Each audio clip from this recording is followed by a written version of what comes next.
एकनाथराव शिंदे, देवेंद्रजी, अजित पवार, बावनकुळे, सुनील तटकरे सगळे आम्ही बसू आणि प्रेस कॉन्फरन्स घेऊन 288 जागा कुणाकुणाला दिलेल्या आहेत ते सांगू.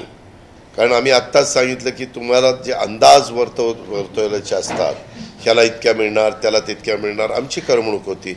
अरे वा वा, ह्याला इतक्या का, ह्याला इतक्या, आम्ही आपलं बघत असतो. मी कितीदा सांगितलं, आम्हाला मनात ठेवून काही उपयोग आहे का? एकदा जागा वाटप झाल्यानंतर आम्हाला पण उमेदवार प्रत्येकाला ठरवायचे, कुणाला कुठं उमेदवारी, कुणाला कुठं उमेदवारी. आम्ही युतीतनं चाललेलो आहे. आम्ही काही वाढ केलेली आहे.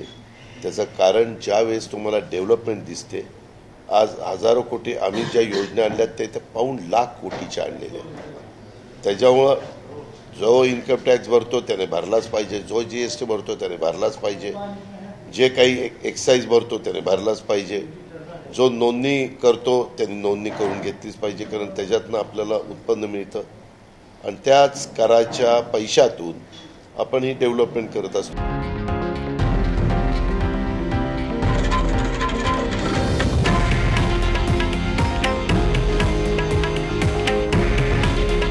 हे आहे देशातील नंबर 1 न्यूज नेटवर्क आणि आपण पाहत आहात TV9 मराठी. काळजी तुमची, हित महाराष्ट्राचं.